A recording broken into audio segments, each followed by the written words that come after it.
Qui a donné lieu à beaucoup de décisions et de recommandations. Et nous prenons tous ces parallèles pour laisser la parole justement au ministre à la fin. Mais pendant ce temps, je suis en train de vous dire que nous sommes en 4e jour d'agression et que notre pays est envahi par des forces négatives. Nous imaginons que tous les efforts sont aussi énergétiques que le rendu fondamental pour restaurer la paix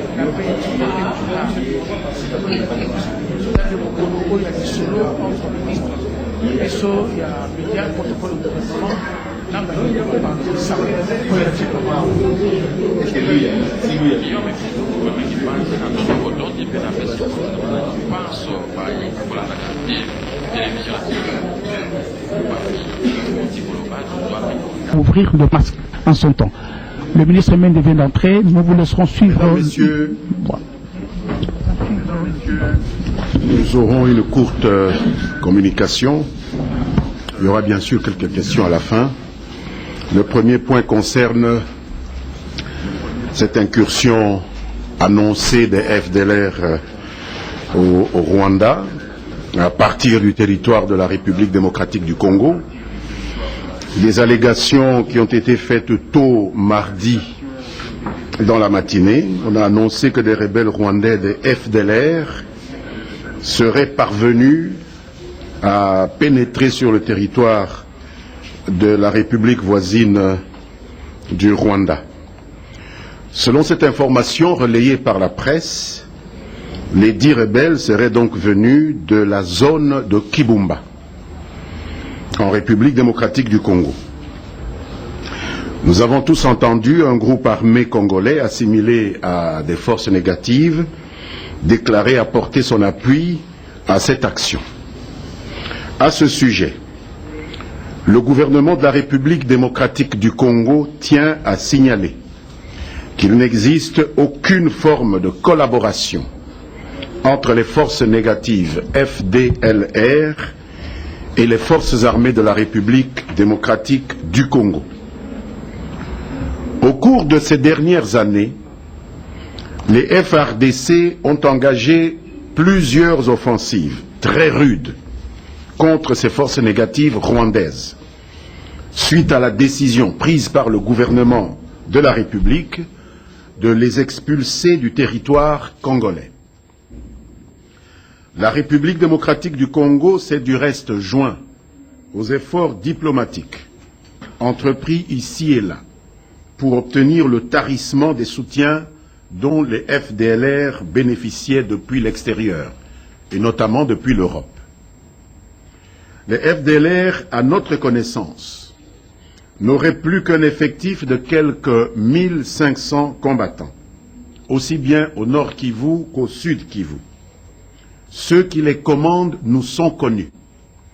Il s'agit de Pacifique Tahunguka au nord Kivu et Hamada Habimana au sud Kivu.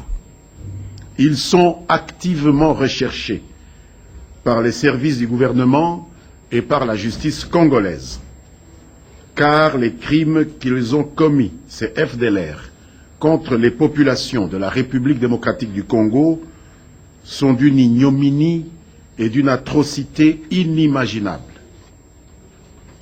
Le rapport des experts des Nations Unies sur la République démocratique du Congo confirme, si besoin en est encore, de l'efficacité des offensives militaires et diplomatiques de la République démocratique du Congo contre les FDLR.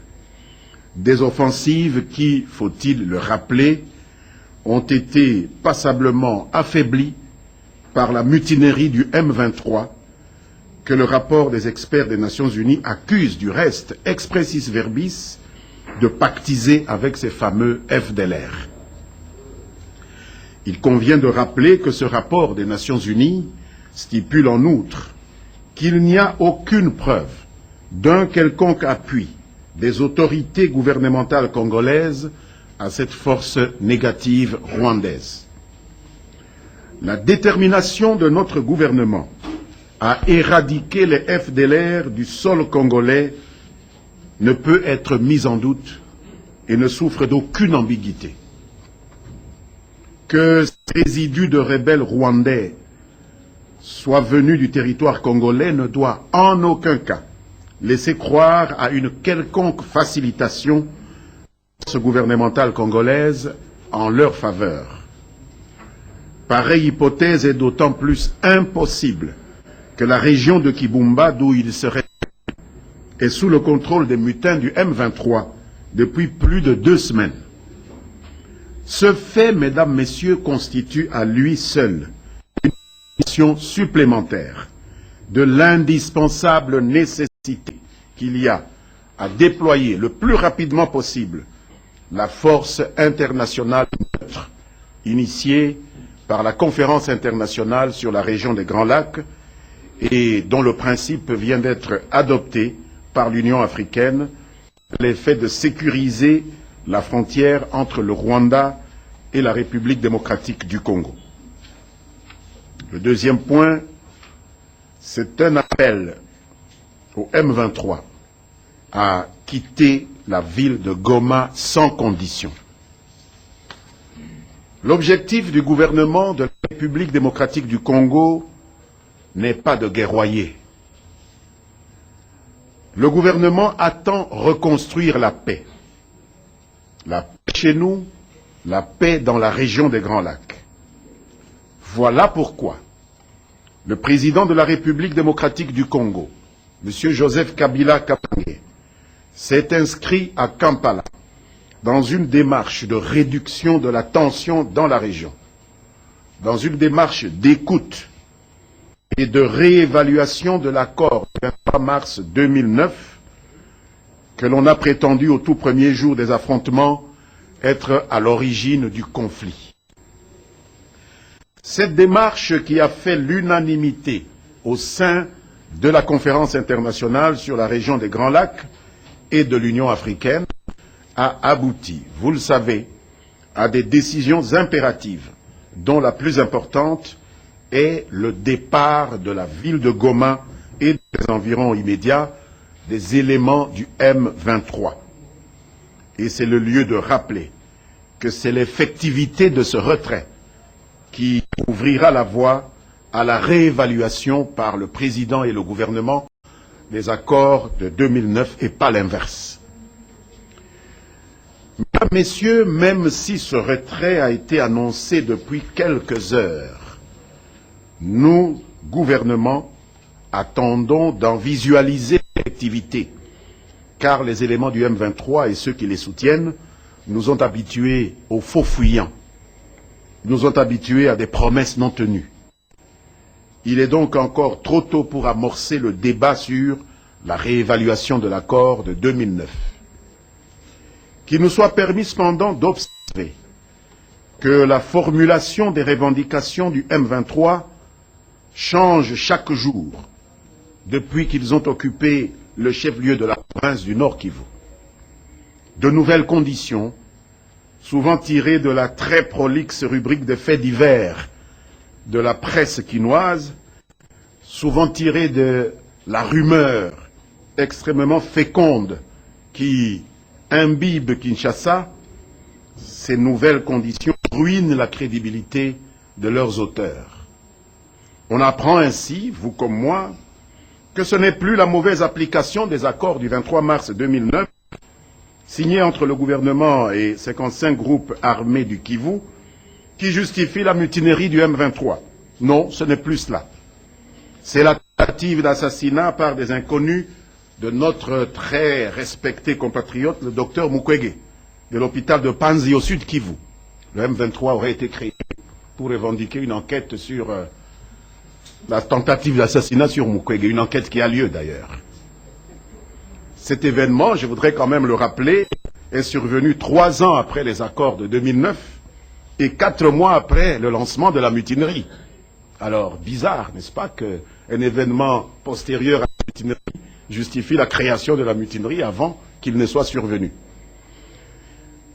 Très peu au fait, visiblement, des réalités quinoises, les voix du M23 ont ajouté à leur nouvelle conditionnalité la libération du leader de l'UDPS, M. Étienne Tshisekedi, une personnalité qui n'a jamais été arrêtée, qui n'a jamais été placé en résidence surveillée, de l'opportunisme à la petite semaine.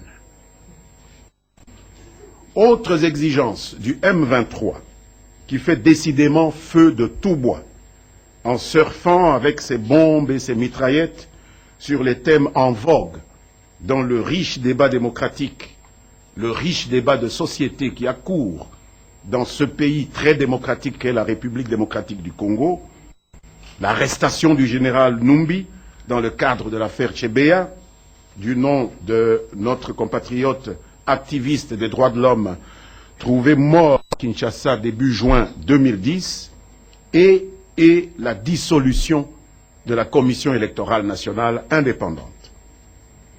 On a difficile de comprendre la rationalité de telles exigences au moment où un procès judiciaire en bonne et due forme est occupé à élucider l'affaire Tchebeya et où la dynamique entamée au Parlement pour la révision de la loi portant création, composition et organisation de la commission électorale en vue d'une réforme radicale de celle-ci est en cours. Mesdames, Messieurs, il s'agit de manœuvres pour distraire les Congolais et la région des Grands Lacs.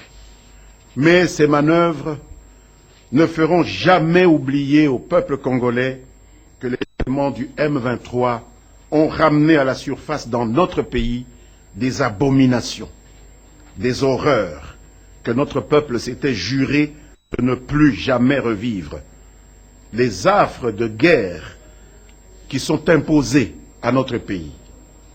Cette agitation est donc de la peine perdue. L'histoire ne bégayera pas en République démocratique du Congo.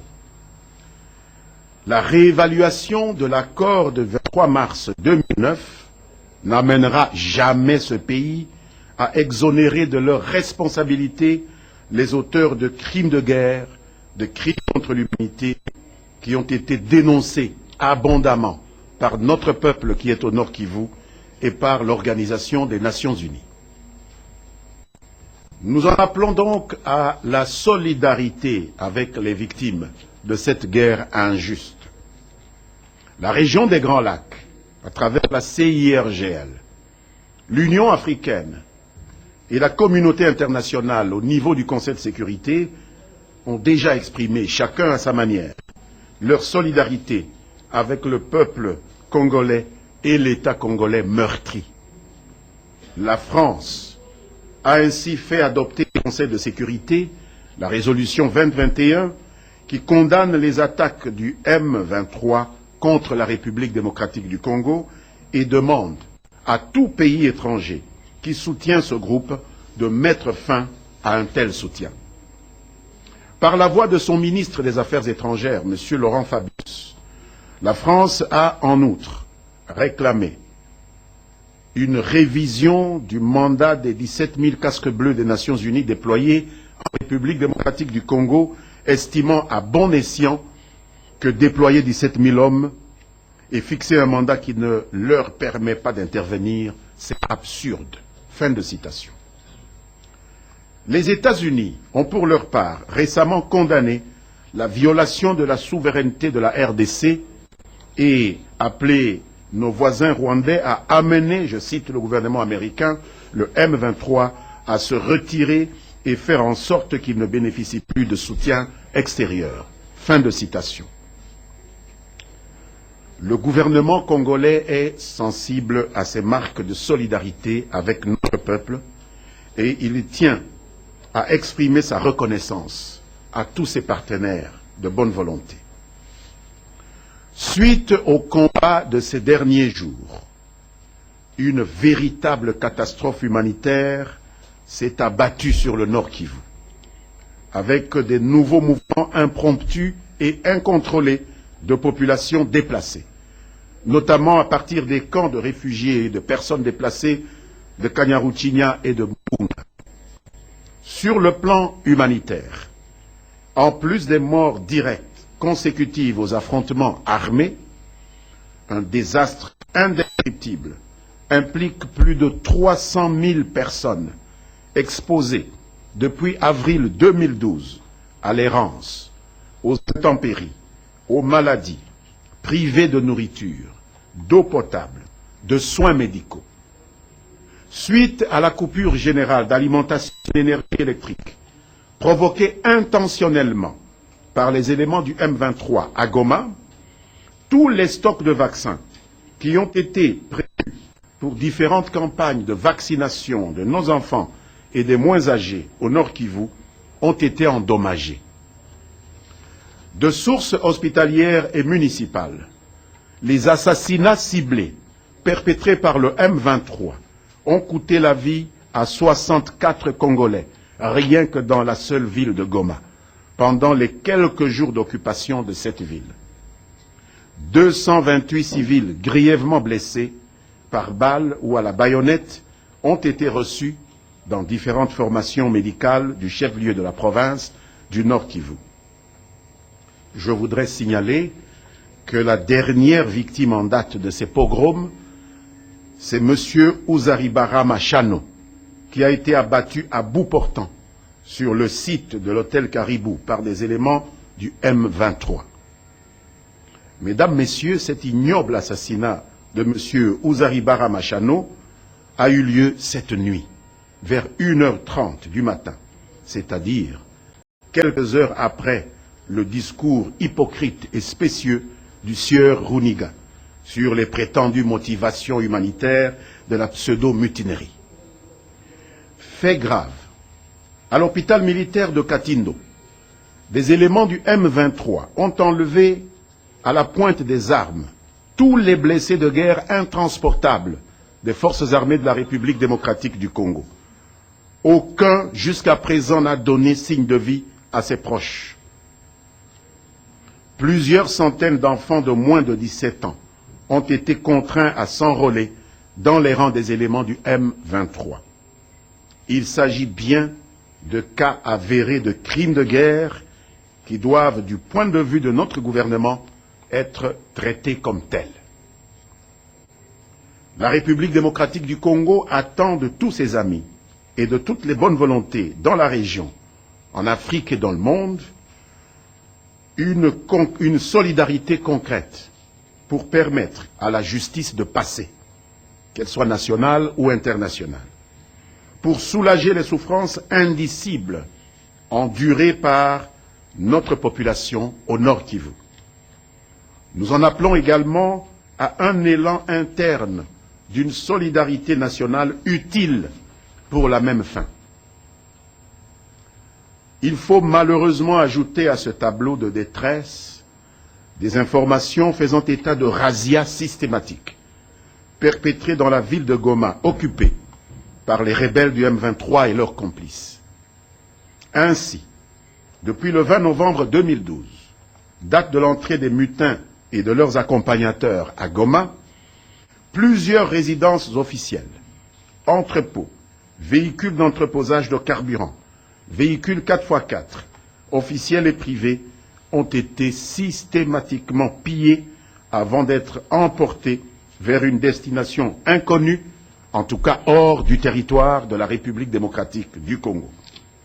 Ce n'est plus un secret, parce que quiconque connaît un parent qui vit à Goma sait que les résidences de la plupart des autorités politico-administratives du Nord Kivu, gouverneurs, vice-gouverneurs, ministres provinciaux, ont été pillées et occupées par les responsables du M23 qui, jusqu'à hier, s'y prélassaient encore.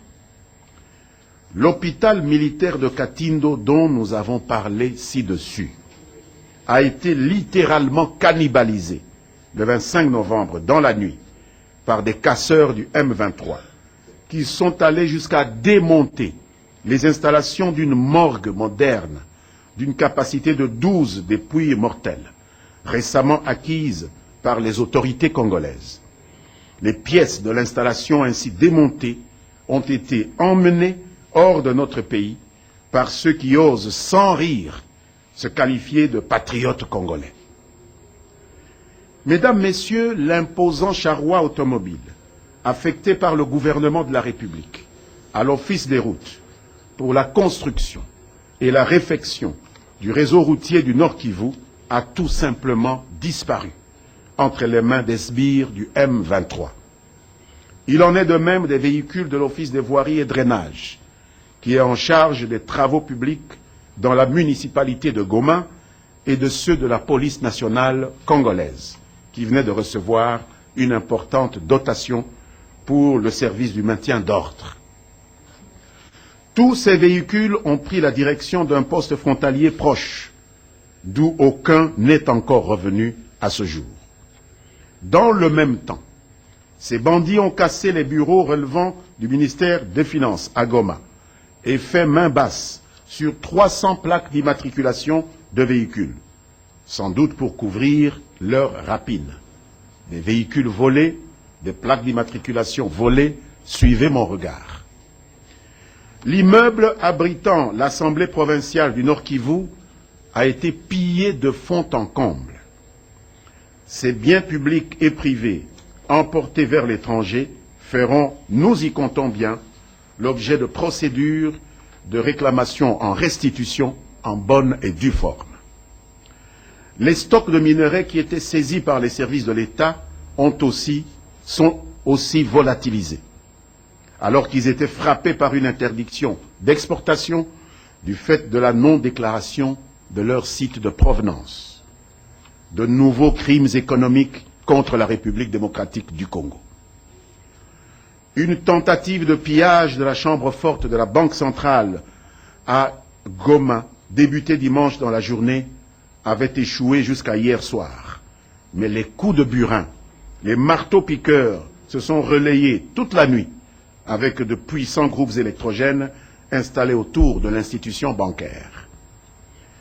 Avant ce braquage, les recettes de l'équivalent de la DGRAD au Nord Kivu ont été emportées après le pillage par ces drôles de libérateurs de la résidence et des bureaux du gouvernement provincial du Nord Kivu. Des dizaines de véhicules et de camions remorques sont dédouanés à vil prix depuis l'occupation du chef-lieu de la province du Nord Kivu avec la bénédiction des rebelles du M23. Le coût du dédouanement d'un véhicule varie entre $300 et $3000, selon l'humeur et l'intérêt du rebelle qui est présent sur ce site stratégique.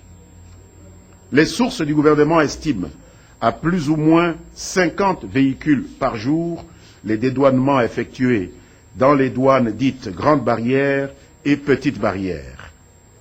Des dédouanements à vil prix après que des plaques du pays d'origine aient été retirées de ces véhicules.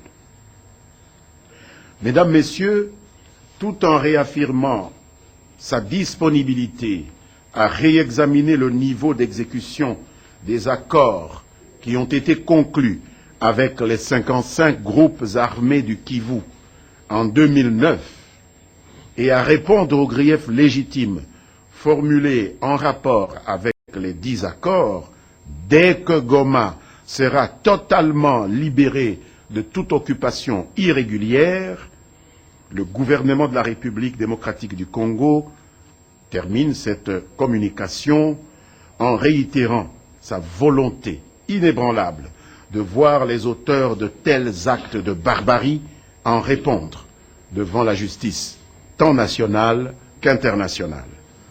Plus que jamais, le gouvernement considère la lutte contre l'impunité dans notre pays et dans l'ensemble de la région des Grands Lacs comme une priorité.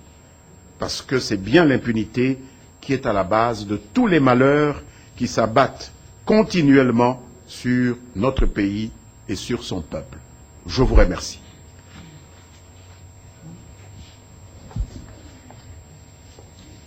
La livraison du ministre demain, ce sera un jeu de questions-réponses. La presse dans toute la salle qui est assez pleine déjà.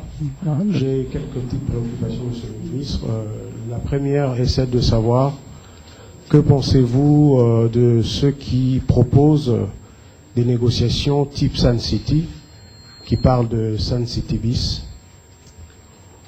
Aussi, que répondez-vous à ceux qui estiment que le M23 c'est parti d'une dissension interne au sein de la majorité présidentielle, parce que c'est lui qui occupe la tête de ce mouvement, à savoir Jean-Marie Rouniga, c'est un ancien du CNDP, il est membre de la majorité présidentielle. Enfin, négocier avec le M23, n'est-ce pas là accorder une prime à la guerre, d'autant plus que même les pays qui favorisent cette option, à savoir les pays de la CIRGL, pour ne citer que l'Ouganda et le Rwanda, n'ont jamais négocié avec leur rébellion interne, à savoir la LRA et les FDLR. Merci. Esther Abedi, Africa TV. Monsieur le ministre, quelques petites préoccupations au sujet justement de la réévaluation des accords du 23 mars 2009. Monsieur le ministre, vous avez soulevé tout à l'heure que les revendications du M23 changent du jour au lendemain. Peut-on croire aux résultats de ces réévaluations si nous savons tous que les carnets de M23 n'est toujours pas clair et il est toujours changeant? Au sujet justement de la situation sociale dans la province du Nord Kivu, vous venez de retracer un tableau qui est non satisfaisant. Ce sont les crimes économiques et autres crimes crimes humanitaires et puis crimes de guerre qui se multiplient. Est-ce la réévaluation prendra en compte ces éléments? En quoi ces éléments du M23 se sentiront-ils en sécurité de pouvoir participer à la réévaluation parce qu'ils se présentent déjà comme des bons criminels? Et la réconciliation de la population ne semble pas être prise en compte dans les chapelets des solutions proposées au niveau du gouvernement, alors que la conférence de Goma déjà en 2008 revenait sur la nécessité de la relance de la commission Vérité et Réconciliation. Merci. Julie Sefou Biwan. L'opinion estime que s'il y a dialogue, le dialogue impliquerait le partage de pouvoir. Est-ce qu'on va en arriver là, monsieur le ministre? Aussi, dans un contexte où il n'y a pas de culture politique, où il n'y a pas de réforme d'armée, de la police et tout ça, comment est-ce que la République démocratique du Congo gagnerait cette bataille? Nous avons suivi que Canal Futur serait menacé de fermeture. Ça, c'est son directeur général qui l'a dénoncé ce matin à travers la radio, sous prétexte que le propriétaire de cette chaîne de télévision serait parmi ceux qui sont impliqués dans la déstabilisation du pays. Est-ce vrai? Mais aussi, quand vous parlez de réévaluation des accords, nous aimerions bien savoir si jamais il y aurait cette réévaluation, parce que les préalables seraient bien pris en compte. Quels sont les points qui seraient concernés par cette réévaluation des accords? Oui, c'est bon. Vous entendez que la partie... Kabanda RFI. Monsieur le ministre, de l'Ouganda, on avait appris que le président de la République avait rencontré ou avait reçu le coordonnateur politique du M23. Et juste après, disons quelques heures après, un jour après, on a démenti cette information. Pourtant, des officiels congolais aussi l'avaient confirmé. On aimerait savoir où se trouve la vérité. Est-ce qu'ils se sont vus? De quoi ils ont parlé? Sur quoi ils ont abouti dans leur conversation, dans leur entretien? Et la deuxième préoccupation, c'est que si le M23 ne se retirait pas de Goma, si les négociations échouaient, est-ce que les FRDC s'estiment aujourd'hui être en mesure de chasser le M23 de la ville de Goma et même l'anéantir sur l'ensemble du territoire occupé? Fiske Mandonga, CCTV. Monsieur le ministre, le chef de l'État s'est récemment engagé à Kampala à écouter, à analyser et puis prendre en charge les revendications légitimes du M23. Le M23 veut des négociations directes avec les gouvernements en présence de l'opposition, de la société civile et des différentes diasporas. Quel sera, selon les gouvernements, le format de ces dialogues, s'il doit avoir lieu, ou de ces discussions pour les gouvernements? La deuxième question, vous avez insisté sur la nécessité de la mise en œuvre de la force internationale neutre. La Commission de paix et de sécurité de l'Union africaine a adhéré à cette nécessité en faveur de la force neutre à déployer. On sait déjà que la logistique viendra par exemple de l'Afrique du Sud avec jusque-là 800 hommes qui viendraient de la Tanzanie. Ma question, est-ce que cette force neutre va opérer dans le contexte ancien ou bien il va prendre en charge également les mécanismes de la déclaration de Kampala en ce qui concerne par exemple la gestion au niveau de la ville de Goma par les différentes forces en présence. Et puis je termine par la nécessité de la justice pour mettre fin à l'impunité. Monsieur le ministre, on sait que Bosco Ntaganda, par exemple, est recherché activement par la Cour pénale internationale. La RDC a toujours refusé de l'arrêter et de l'extrader pour souci de stabilité dans la région. Alors aujourd'hui, si le M23, dans les négociations, si elles doivent se tenir, exige la protection de ces seigneurs de guerre, comment réagirait le gouvernement? Merci, monsieur le ministre. C'est M. Dominique Mouken du journal Le Phare. Monsieur le ministre, le gouvernement est gestion bétonné et réclame, comme les États membres de la conférence internationale pour la région des Grands Lacs, le retrait du M23 de Goma et non le retrait de la RDC. C'est comme si, en se retirant de Goma, en restant à Rutshuru, donc il ne sera plus au pays. Consacrez-vous même là la balkanisation des pays. Quant à ceux, vous réclamez la nécessité du déploiement rapide de la force neutre internationale. J'aimerais savoir à quel point cette force sera déployée si jamais le M23 restera à Rutshuru.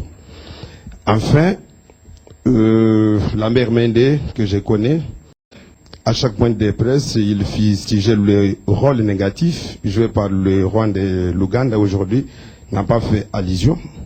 Il parle des mitins et en acceptant de négocier ou de réévaluer les accords de mars 2009, n'avez-vous pas de données au Rwanda et l'Ouganda de l'accusation qui pesait sur ces pays?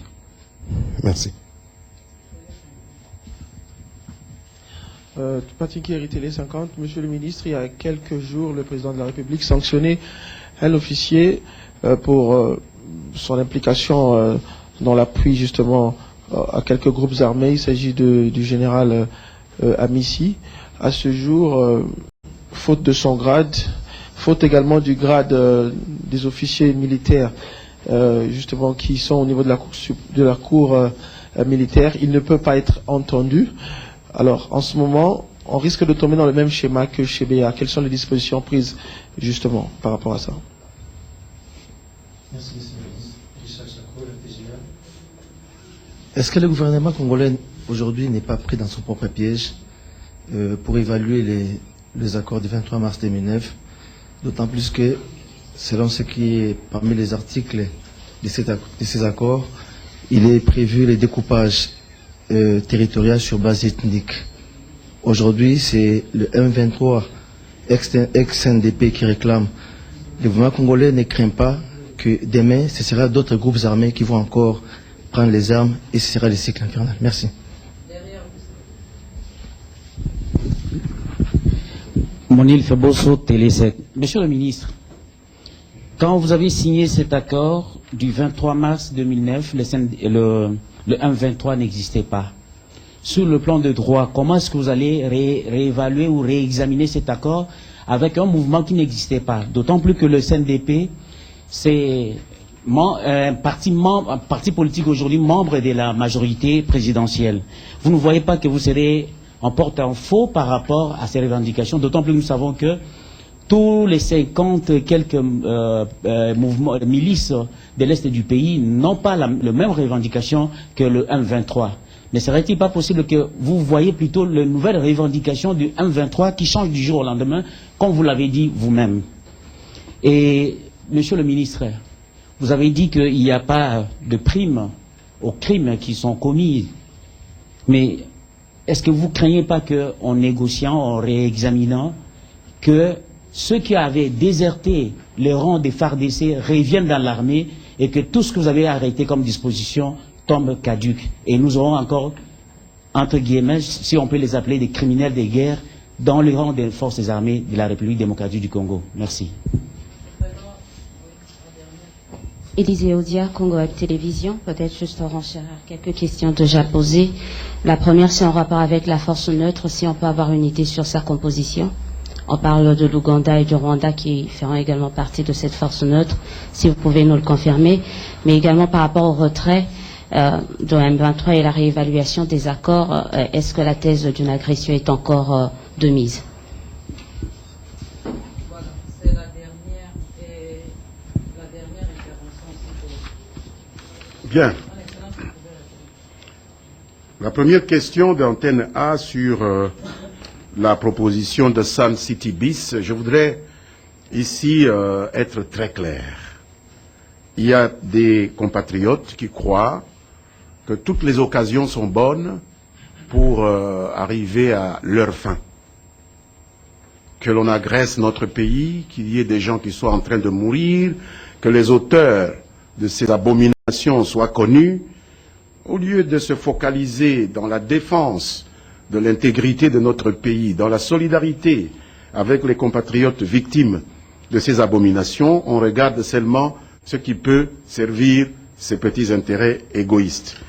Non, le gouvernement n'a pas le projet de marcher sur la Constitution. Le gouvernement, le président a prêté serment de respecter et faire respecter la Constitution. Aller à des accords de Sun City Bis, c'est déchirer la Constitution. Ça ne se fera pas.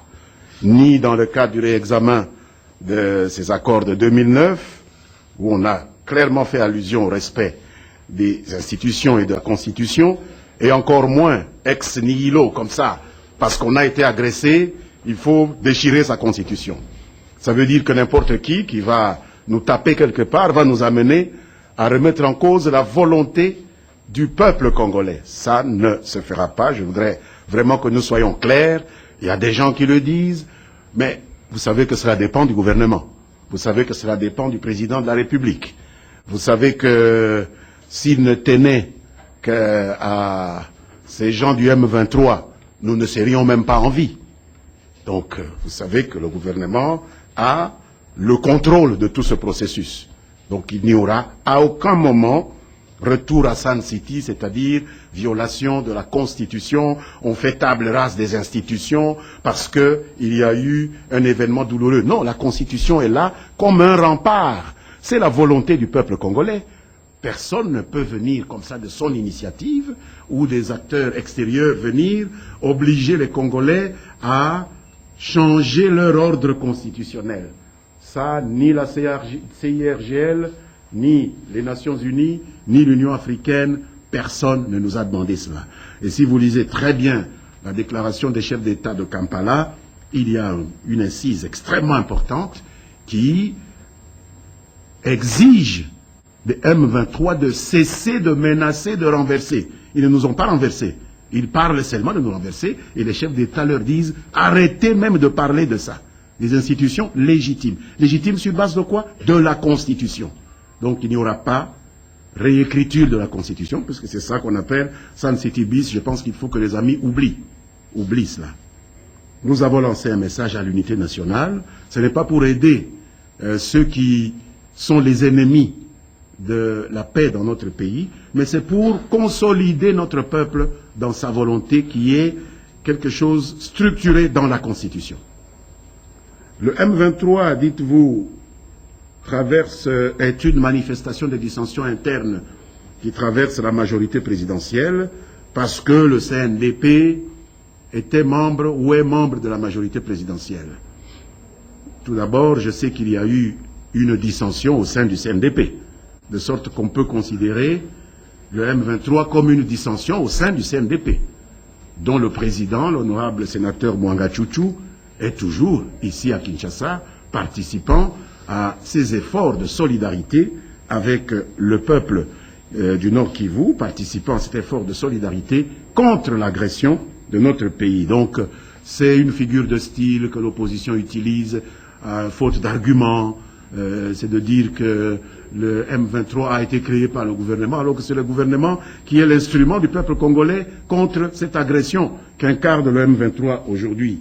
Donc, le M23 n'est certainement pas idéologiquement proche de la majorité présidentielle, sinon le président, le gouvernement n'alignerait pas l'armée contre le M23. Nous n'enverrions pas ces garçons se faire tuer contre le M23 qui serait idéologiquement avec nous. C'est complètement insensé. Et donc le CNDP, ce n'est pas le M23.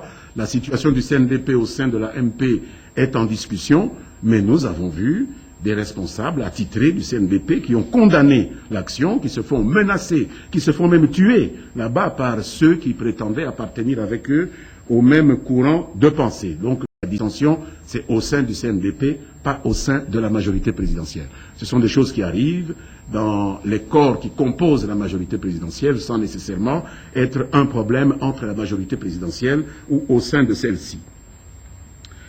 Vous estimez que la négociation est une prime à la guerre. Le Rwanda ne négocie pas avec le FDLR, l'Ouganda ne négocie pas avec la LRA. Je ne sais pas si dans le document qui a été produit par les 3 chefs d'État d'abord, puis les 12 États de la région des Grands Lacs, le mot que vous utilisez est repris. Parce que là, nous sommes dans des déclarations claires. Ça doit se lire au premier degré, comme une science exacte. Vous faites une digression. Qu'est-ce qui est dit dans le document? Que le président de la RDC s'est engagé auprès de ses pairs à écouter le M23. Ça, c'est 1. De 2, à réexaminer les accords de 2009. Ça, c'est 2. Et 3, à apporter une réponse aux griefs qui lui paraîtront légitimes. Ça, c'est 3. Bon, vous ajoutez négociation. Où est-ce que vous avez ramassé cela? Moi, je viens de vous dire ce qu'il y a dans la déclaration que nous sommes en train d'exécuter. Pourquoi ça vous plaît tellement, négociation? Non, il a dit qu'il va écouter. Il a dit qu'il va réexaminer. Il a dit qu'il va répondre. Bon, négociation, là, c'est où? Je sais qu'à Sun City, c'était une négociation. Personne n'allait écouter personne, c'est des gens plus ou moins égaux qui allaient là-bas, moi j'ai ma républiquette, tu as la tienne, etc. Ici, nous avons un régime dont les auteurs même de cette déclaration, les chefs d'État, ont tenu à marquer leur solidarité avec leur homologue. Il est chef d'État. Personne ne doit chercher à l'humilier. Personne ne doit chercher à s'imposer à lui. Il faut déposer vos revendications, il va les examiner et il va répondre. Vous vous dites négociation, voilà, prime à la guerre, etc. Non, même l'Ouganda a écouté la LRA. Combien d'anciens cadres de la LRA ne siègent pas au gouvernement aujourd'hui à Kampala? Même le Rwanda a écouté le FDLR. Parmi les généraux qui commandent, le chef de la force de réserve de RDF aujourd'hui au Rwanda, c'est un ancien de FDLR. Vous croyez que si on ne les avait pas écoutés, si le président Kagame n'avait pas répondu à certains griefs qui voulaient qu'on intègre quelques officiers de FDLR, ce monsieur se trouverait à la tête d'un important commandement? Alors pourquoi voulez-vous que quand nous envisageons cela, ça devient prime à la guerre, négociation, etc. Non, ce qu'on a demandé, ce que le président s'est engagé à faire est clair. C'est vous qui parlez de négociation. Alors s'il vous plaît, revenez toujours à la lettre du texte, parce que c'est la lettre qui permet d'induire l'esprit. Africa TV nous renvoie au fait que les revendications du M23 changent chaque jour.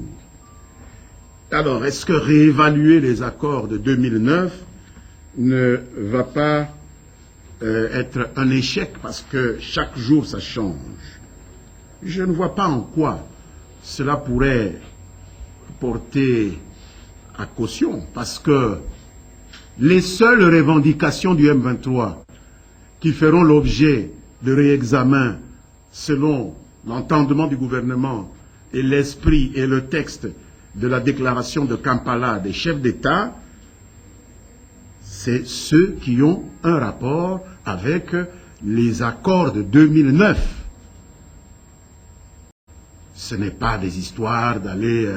on nous apprend qu'il faut même faire un supermarché à Goma. Il faut construire un ShopRite à Goma. Est-ce que vous croyez que c'est sérieux, ça? Des bêtises comme ça.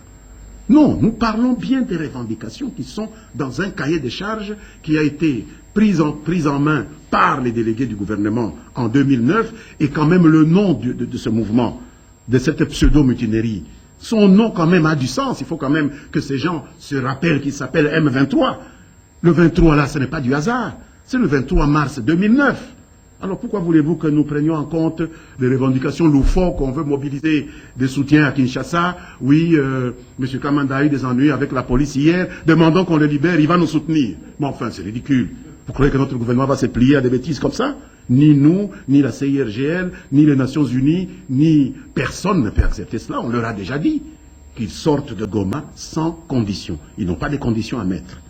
Donc, nous ne considérons pas toute la panoplie de la rubrique des faits divers qu'ils essayent d'utiliser. Tout le monde comprend que c'est des manœuvres dilatoires. Ils voulaient gagner du temps pour continuer peut-être à piller Goma, en sachant qu'ils vont partir, mais puisqu'il faut quand même une justification pour traîner, bon, ils vous lancent des histoires, chaque jour de nouvelles histoires, mais ils savent très bien, eux, que c'est sur les accords de 2009.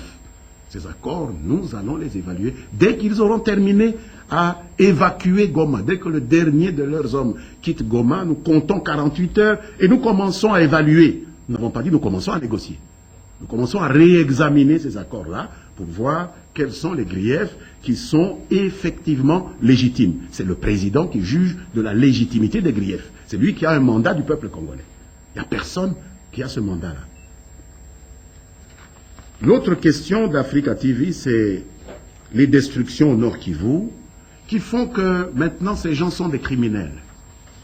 Vous savez qu'il y a des choses qui sont à la portée des institutions, dans notre ordre juridique et même dans l'ordre juridique mondial.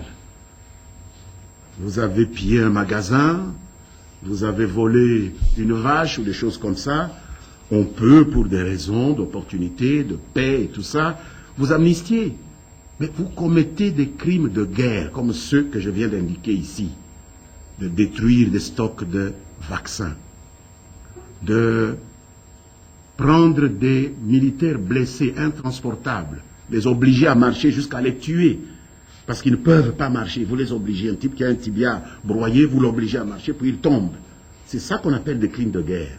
Mais la loi congolaise, le droit international dit que ces crimes-là sont hors d'amnistie, ils sont imprescriptibles. Donc même avec toute sa bonne volonté, le gouvernement congolais ne peut pas inscrire ça dans une loi d'amnistie, quelle que soit la pression qu'on peut faire sur lui. Même si on le faisait disparaître, l'autre gouvernement qui viendrait serait obligé de poursuivre, puisque c'est ça l'ordre juridique interne, l'ordre juridique international. Donc je suis désolé s'il y en a parmi ces gens avec lesquels nous allons évaluer les accords de 2009 qui sont dans ces cas, eh bien, ils sont hors du champ de l'amnistie. Seuls ceux qui ne sont pas poursuivis pour de tels cas pourraient bénéficier de cette mansuétude de la nation. La réconciliation de la population, oh, je ne pense pas que le M23 représente une couche significative de la population congolaise, d'aucun groupe communautaire de la RDC, et je le dis en parfaite connaissance de cause. Nous avons suivi le rapport du secrétaire général, représentant le secrétaire général plutôt des Nations Unies et chef de la MONUSCO aux Nations Unies. Il a dit à quel point ces gens étaient détestés même par les membres de leur propre communauté. Parce que s'ils tuent des membres de leur communauté, ce n'est pas parce qu'ils s'entendent, ce n'est pas parce qu'ils représentent les intérêts de cette communauté. Donc la réconciliation entre les communautés, elle est en cours. Nous y veillons. Ce n'est pas pour rien que nous prenons même des sanctions contre les nôtres, lorsque nous avons l'impression qu'il y a un débordement dans l'expression de ce ras-le-bol que tout le monde éprouve face à l'agression. Vous avez suivi ici quelques débordements qui pouvaient atteindre des ethnies congolaises, supposément proches de ceux qui étaient accusés de cette agression. Nous avons pris des sanctions. Pourquoi? C'est parce que nous voulons consolider cette unité, cette réconciliation entre les groupes de population qui ont en partage la République démocratique du Congo, quel qu'il soit. Donc il ne faut pas qu'on nous accuse de je ne sais quel développement de la haine entre les ethnies, pas du tout. Nous sommes les seuls aujourd'hui à défendre cette unité entre les Congolais. Et nous apprécions beaucoup de voir des jeunes de toutes les communautés du Kivu réunis dans la résistance à cette agression. Tous ces jeunes qui meurent, ils appartiennent à toutes les communautés ethniques qui sont au Kivu. Pas une seule n'est en dehors. Nous le disons, et ce fait nous permet de constater que la réconciliation des communautés congolaises est en train de se construire.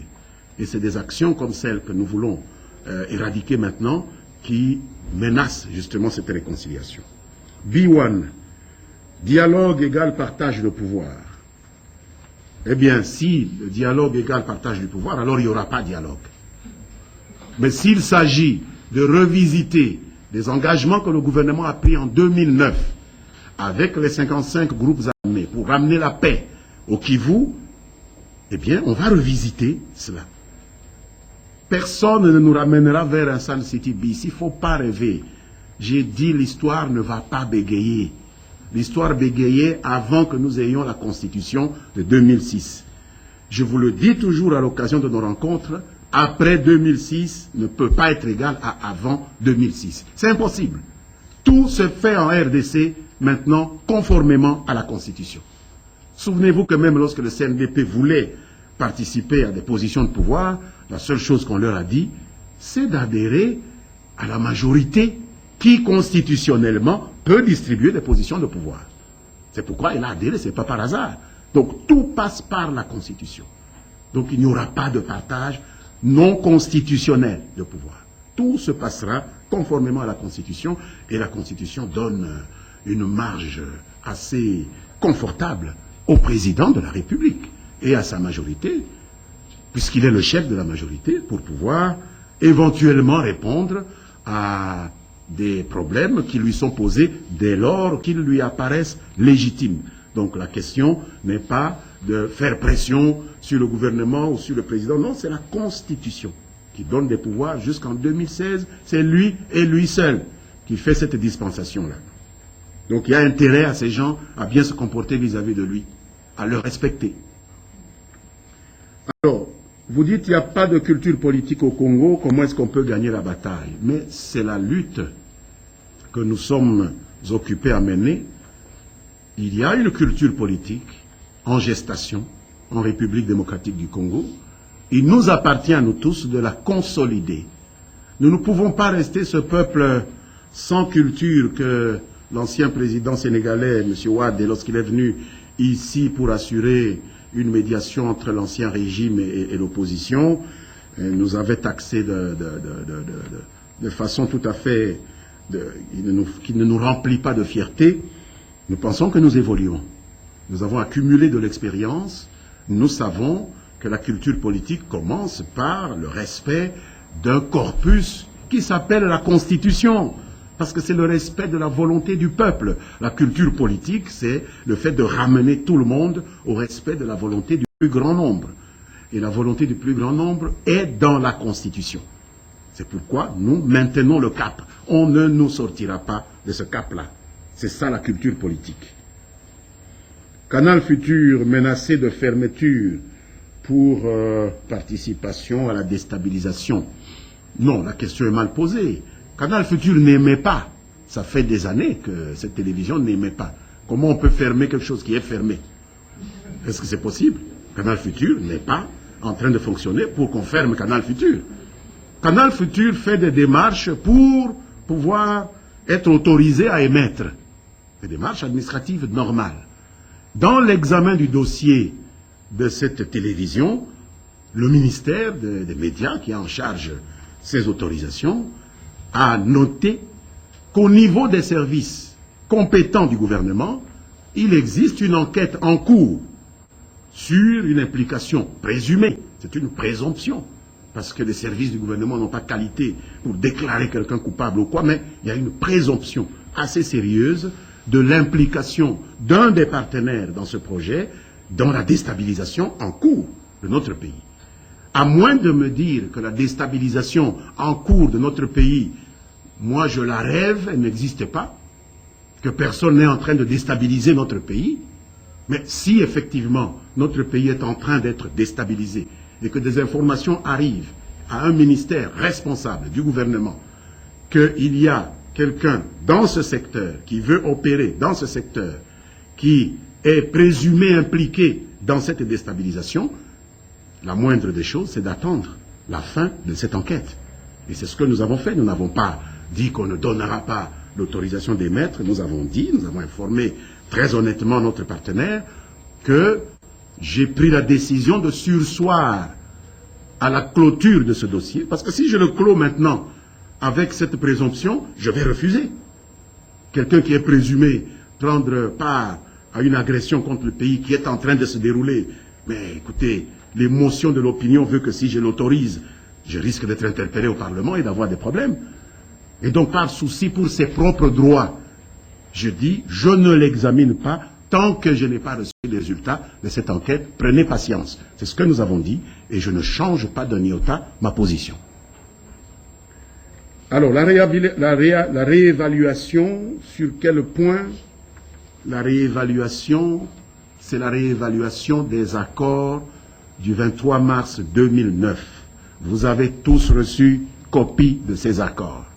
Vous les avez abondamment publiés. Nous les avons même réévalués avec les deux présidents, ex-présidents africains qui avaient reçu la charge de nous accompagner dans ces contacts avec les 55 mouvements armés et qui ont jugé tout à fait satisfaisante la façon dont les accords ont été exécutés par le gouvernement. Maintenant, on veut justifier la guerre par le fait que, malgré ce que disent ces deux chefs d'État africains très respectés, les accords auraient été mal appliqués. Alors nous disons, réévaluons. Les chefs d'État nous ont demandé de les réévaluer. Ce sont ces accords-là, c'est les points qui font partie de ces accords-là qui vont être réévalués. Et tenez-vous bien, nous allons vous informer du résultat de cette réévaluation. Pour l'instant, elle n'a pas commencé, parce qu'elle ne commencera que quand Goma sera libéré complètement. Question de RFI. En Ouganda, le chef de l'État a reçu la coordination politique du M23, puis on a démenti et on a confirmé. De quoi s'est-il agi? Dire que le président Joseph Kabila Kabange a reçu la coordination du M23 en Ouganda, ce n'est pas dire la vérité. Ce n'est pas dire la vérité. Il m'arrive très souvent au sortir de mon bureau ou en entrant dans mon bureau de rencontrer un ancien camarade d'école qui vient ici, soit qu'il est invité par la RTNC2, de le saluer. Ah, cher ami, comment ça va? Je vais bien, monsieur le ministre. Et puis je monte dans mon bureau. Ça veut dire que j'ai reçu cet ami. Je l'ai salué, c'est tout. Le français quand même a sa signification. Les mots veulent bien dire ce qu'ils veulent dire. Le président de la République a été reçu. Voilà, là il a été reçu. Le président Kabila, en fin de séjour en Ouganda, après les discussions au sommet de la CIRGL, auxquelles le M23 n'a pris aucune part. Parce que là aussi, on raconte des histoires. Ils sont allés négocier, ça, pas du tout. On les a invités pour leur notifier la décision qu'ils disent maintenant être en train d'exécuter, de quitter Goma. C'est le président Museveni qui les a invités, jeunes gens, quitter Goma sans condition. C'est ce qu'il leur a dit. Mais le président Joseph Kabila est allé conduire la seule délégation qui représente la RDC, participer à ces discussions, à la CIRGL, et à la fin des discussions, ils avaient rendez-vous au palais du président Museveni. Il est allé pour une audience d'au revoir, ils ont discuté, et au moment de le raccompagner, le président Museveni lui a dit « Tiens, est-ce que je pourrais vous présenter les personnes qui sont venues pour le compte du M23 recevoir l'injonction des chefs d'État ?» Le président Joseph Kabila, qui est un homme poli, avenant, a accepté qu'on lui présente cette délégation. Et cela a été fait debout. Le président les a salués et le président a continué, accompagné par son homologue, jusque là où il a pris son véhicule. Il est parti, il a pris son avion pour Kinshasa. Alors, où sont ces négociations-là? Parce qu'il a salué Runiga, donc ils ont négocié. Saluer quelqu'un, c'est négocier. Ils ont tellement besoin de négocier avec le président, mais qu'ils attendent qu'il quitte Goma, ils vont négocier avec nous. Qu'est-ce que c'est que cette histoire de raconter des histoires pour se donner une importance qu'on n'a pas? Runiga n'est pas un chef d'État. Je ne sais même pas s'il aura le président en face de lui un jour. Non. Il ne faut pas qu'on prenne des vessies pour des lanternes. Il les a salués. Il n'y a pas eu de négociations. Vous voulez savoir ce qu'ils se sont dit? Il n'y a pas eu d'échange. Ils ne se sont rien dit. Nous attendons qu'il quitte Goma. 48 heures après, nous verrons bien comment réévaluer, écouter et répondre aux griefs que nous jugerons légitimes. Voilà la réalité. Alors, si le M23 ne serait-il pas de Goma, est-ce que les FARDC vont les chasser? Vous savez, la responsabilité des troupes FARDC n'est pas déterminée par la déclaration de la CIRGL. Par rapport à la garantie de l'intégrité territoriale de la RDC, par rapport à la sauvegarde de la sécurité des populations de la RDC, les FARDC ne sont pas soumises au bon vouloir d'une organisation régionale.